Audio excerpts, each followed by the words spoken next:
Hello guys, welcome back to our channel. Episode ആരംഭിക്കുമ്പോൾ കാണിക്കുന്നത് നെല്ലിശ്ശേരിയാണ്. എല്ലാവരും ഒന്നിച്ചിരുന്ന് ആഹാരം കഴിക്കുമ്പോൾ സച്ചിയെപ്പറ്റി തിരക്കുകയാണ് സേതു. സച്ചിയേട്ടൻ ഇതുവരെ ഓഫീസിൽ നിന്നും ഇറങ്ങിയിട്ടില്ലെന്നും എന്തോ മീറ്റിംഗ് ഉണ്ടെന്നാണ് പറഞ്ഞതെന്നും അർച്ചന പറയുമ്പോൾ നന്ദൻ പറയുകയാണ്. അതിന് സച്ചി നേരത്തെ തന്നെ ഓഫീസിൽ നിന്ന് ഇറങ്ങിയായിരുന്നല്ലോ. ഇത് കേൾക്കുന്ന ധനുഷ് പറയുകയാണ്, അതെ, ഞങ്ങൾ ഇറങ്ങിയപ്പോൾ ഒരു 6-6:30 കാണും. സച്ചിയേട്ടൻ 4-4:30 ആയപ്പോഴേ ഒരു ഫോൺ വന്ന് എന്തോ അത്യാവശ്യമുണ്ടെന്ന് പറഞ്ഞ് പോയായിരുന്നല്ലോ. ചിലപ്പോൾ അവൻ വൃന്ദാവനത്തിൽ പോയി കാണും പോലെ. അവിടെ നിന്ന് കഴിച്ചിട്ട് വരികയുള്ളായിരിക്കും, അതായിരിക്കും അവൻ താമസിക്കുന്നതെന്ന് പറഞ്ഞുകൊണ്ട് അർച്ചനയെ സമാധാനിപ്പിക്കുകയാണ് സേതു.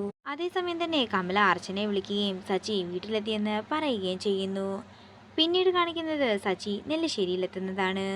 ഇന്നെന്താ ഇത്ര ലേറ്റ് ആയതെന്ന് അർച്ചന പുറത്തേക്ക് ഇറങ്ങി ചെന്ന് ചോദിക്കുമ്പോൾ അത് ഒരു എമർജൻസി മീറ്റിംഗ് ഉണ്ടായിരുന്നെന്നും അതുകൊണ്ടാണ് ഞാൻ താമസിച്ചതെന്നും സച്ചി കള്ളം പറയുന്നു. തുടർന്ന് സേതു പുറത്തേക്ക് ഇറങ്ങി വരികയാണ്. രണ്ടുപേരും ചെന്ന് ആഹാരം കഴിക്കാനായി സേതു പറയുമ്പോൾ അത് പിന്നെ ഞാൻ പുറത്തുനിന്നാണ് കഴിച്ചതെന്ന് സച്ചി പറയുന്നു. നിനക്കങ്ങനെ പുറത്തുനിന്ന് കഴിക്കുന്ന ശീലമില്ലല്ലോ എന്ന് സേതു പറയുമ്പോൾ അത് പിന്നെ ഇന്ന് കഴിക്കേണ്ടി വന്നെന്ന് പറഞ്ഞ് സച്ചി അകത്തേക്ക് കയറി പോവുകയാണ്. ഇത് കാണുന്ന സേതു പറയുകയാണ്, ഇതാ മോളെ എല്ലാവരും പറയുന്നത്, ഒരാളെ കാത്ത് ഭക്ഷണം കഴിക്കാതെ ഒന്നും ഇരിക്കേണ്ട കാര്യം നമുക്കൊന്നുമില്ല. നമുക്ക് വിശക്കുമ്പോൾ നമ്മളെടുത്ത് കഴിക്കണം. ഇപ്പം തന്നെ കണ്ടില്ലേ സച്ചി പുറത്തുനിന്ന് കഴിച്ചിട്ട് വന്നത്. ഇനി മോള് പോയി കഴിക്കാനായി സേതു പറയുമ്പോൾ എനിക്കൊന്നും വേണ്ടെന്നും എനിക്ക് വിശപ്പില്ലെന്നും പറഞ്ഞ് അർച്ചന അകത്തേക്ക് പോകുന്നു. പിന്നീട് കാണിക്കുന്നത് സച്ചിയുടെ അടുത്തേക്ക് ചെല്ലുന്ന അർച്ചനയാണ്. സച്ചിയേട്ടൻ കഴിച്ചിട്ട് വരുമായിരുന്നെങ്കിൽ എന്നോടൊന്ന് പറയായിരുന്നെന്ന് അർച്ചന പറയുമ്പോൾ ഇവളോട് കള്ളം പറയേണ്ടിയില്ലായിരുന്നെന്ന് സച്ചി മനസ്സിൽ പറയുന്നു. സച്ചിയേട്ടന് എന്തെങ്കിലും പ്രശ്നമുണ്ടോ എന്ന് വീണ്ടും വീണ്ടും അർച്ചന ചോദിക്കുമ്പോൾ സച്ചി പറയുകയാണ്, നമുക്ക് നാളെ തന്നെ ഡോക്ടർ സന്ധ്യയെ കാണാനായി പോകാം.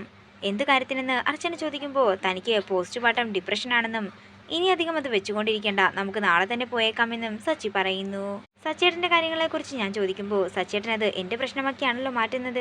ഇത് കേൾക്കുന്ന സച്ചി ഒന്നും മിണ്ടാതെ തന്നെ വാഷ്റൂമിലേക്ക് കയറി പോകുന്നതാണ് കാണിക്കുന്നത്. വെറുതെ അവളുടെ പ്രശ്നമായിരുന്നൊന്നും പറയേണ്ടിയില്ലായിരുന്നെന്ന് സച്ചി മനസ്സിൽ പറയുന്നു. നേരം പുലർച്ചെയാകുന്നു. പിന്നീട് കാണിക്കുന്നത് നെല്ലിശ്ശേരിയാണ്. ഹാളിൽ നിന്നുകൊണ്ട് എല്ലാവരെയും വിളിക്കുന്ന ധനുഷിനെയും സച്ചിയുമാണ് കാണിക്കുന്നത്. നന്ദേട്ടൻ എന്താണെങ്കിലും സന്ധ്യയെ കൊണ്ട് ഷോപ്പിലേക്ക് വന്നോളും. അതേസമയമാണ് എല്ലാവരും താഴേക്ക് വരുന്നത്. പിന്നീട് കാണിക്കുന്നത് കയ്യിൽ കുറെ കവറുകളുമായി അകത്തേക്ക് കയറി വരുന്ന സേതു മാധവനെയാണ്. പിന്നീട് കാണിക്കുന്നത് സേതു സന്ധ്യയ്ക്ക് വേണ്ടി മേടിച്ച താലിമാല എല്ലാവരെയും കാണിക്കുന്നതാണ്. പിന്നീട് കാണിക്കുന്നത് അവന്തികയാണ്. മൂർത്തി അവന്തികയുടെ അടുത്തേക്ക് ചെന്ന് പറയുകയാണ്, ഒരു ബാഡ് ന്യൂസ് ഉണ്ട്, എന്താ കാര്യമെന്ന് അവന്തിക ചോദിക്കുമ്പോൾ അത് പിന്നെ സേതുമാധവൻ ഒരു ജ്വല്ലറി കയറി താലിമാല വാങ്ങിക്കൊണ്ട് പോകുന്നത് കണ്ടു. അത് ആർക്കുള്ളതാ, അതൊന്നും നീ അന്വേഷിച്ചില്ലേ എന്ന് അവന്തിക ചോദിക്കുമ്പോൾ മൂർത്തി പറയുകയാണ്, അത് പിന്നെ മേഡത്തിൻ്റെ ഭാര്യയുടെയും ഡോക്ടർ സന്ധ്യയുടെയും കല്യാണത്തിൻ്റെ ഒരുക്കങ്ങളാണിപ്പോൾ അവിടെ നടക്കുന്നത്. ഇത് കേൾക്കുന്ന അവന്തിക ഞെട്ടലോടെ നിൽക്കുന്നതാണ് കാണിക്കുന്നത്. മൂർത്തി ഇനിയൊന്നും ചിന്തിക്കണ്ട, നാളെ താലികെട്ടിൻ്റെ സമയത്ത് അവൾ അമ്പലത്തിലെത്താൻ പാടില്ല. അതിനു മുമ്പ് അവളെ പൊക്കണമെന്ന് അവന്തിക പറയുമ്പോൾ പൊക്കുന്നതിനേക്കാൾ എളുപ്പം അവളെ അങ്ങ് തട്ടിക്കളയുന്നതല്ലേ എന്ന് മൂർത്തി ചോദിക്കുന്നു. വേണ്ട മൂർത്തി, അതൊക്കെ അവസാനം നമുക്ക് വലിയ പ്രശ്നം തന്നെ ഉണ്ടാക്കും. നമ്മളാരും ഈ വിവാഹക്കാര്യം അറിയാതിരിക്കാൻ വേണ്ടിയിട്ട് അവര് പല കാര്യങ്ങളും നന്നേ ശ്രദ്ധയോടെ തന്നെയാണ് ചെയ്യുന്നത്. നാളെ രാവിലെ 10 മണിക്ക് ക്ഷേത്രത്തിൽ വെച്ച് വിവാഹം നടത്താനാണ് അവര് തീരുമാനിച്ചിരിക്കുന്നതെന്ന് കൂടി മൂർത്തി പറയുമ്പോൾ ദേഷ്യത്തോടെ മൂർത്തിയോട് നിർത്താനായി പറയുകയാണ് അവന്തിക.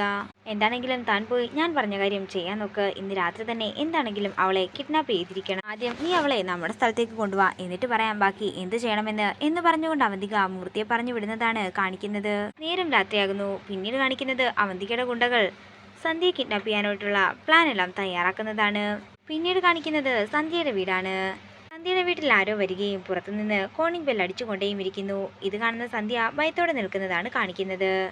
രണ്ടും കൽപ്പിച്ച് സന്ധ്യ കഥക് തുറക്കുമ്പോൾ സന്ദീപും സച്ചിയും അർച്ചനയുമായിരുന്നു മുന്നിലുണ്ടായിരുന്നത്.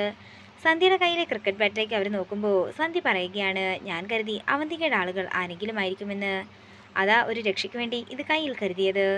ഇത് കേൾക്കുന്ന സച്ചിയും സന്ദീപും അർച്ചനയും സന്തോഷത്തോടെ ചിരിച്ചുകൊണ്ട് അകത്തേക്ക് കയറുകയാണ്. അവന്തിക എന്താണെങ്കിലും വെറുതെ ഇരിക്കില്ലെന്ന് എനിക്കറിയാം. എന്താണെങ്കിലും അവൾ നന്ദേട്ടനെ ഒന്നും ചെയ്യില്ല. എന്നെ തീർക്കാൻ വേണ്ടി തന്നെയായിരിക്കും അവള് മുന്നിട്ടിറങ്ങി നിൽക്കുന്നത് എന്നൊക്കെ സന്ധ്യ പറയുമ്പോൾ സച്ചി പറയുകയാണ്, ഇവിടെ ഇങ്ങനെയൊക്കെ സംഭവിക്കുമെന്നറിയാം, അതുകൊണ്ട് തന്നെ അച്ഛൻ ഞങ്ങളെ ആദ്യം തന്നെ ഇങ്ങോട്ടേക്ക് പറഞ്ഞു വിട്ടത്. ആണെങ്കിലും സന്ധ്യച്ച് പെട്ടെന്ന് തന്നെ സാധനങ്ങളെല്ലാം എടുത്തുകൊണ്ടുവാ, നമുക്ക് നെല്ലിശ്ശേരിയിലേക്ക് പോകാമെന്ന് സന്ദീപ് പറയുമ്പോൾ വേണ്ടെന്നും ഞാൻ ഇവിടെ തന്നെ നിന്നോളാമെന്നും സന്ധ്യ പറയുന്നു. ഇല്ല, അച്ഛനാ ഞങ്ങളെ ഇങ്ങോട്ടേക്ക് പറഞ്ഞയച്ചത്, അതുകൊണ്ട് എന്താണെങ്കിലും സന്ധ്യച്ചി വന്നേ പറ്റുമെന്ന് തീർത്ത് പറയുകയാണ് അർച്ചന. ഇതോടുകൂടി ഇന്നത്തെ എപ്പിസോഡ് ഇവിടെ തീരുകയാണ്. വീഡിയോ ഇഷ്ടമായെങ്കിൽ മറക്കാതെ ലൈക്ക് ചെയ്യുക, ഷെയർ ചെയ്യുക, കമൻറ്റ് ചെയ്യുക. കൂടുതൽ സീരിയൽ അപ്ഡേറ്റ്സ് മറക്കാതെ സബ്സ്ക്രൈബ് ചെയ്യുക.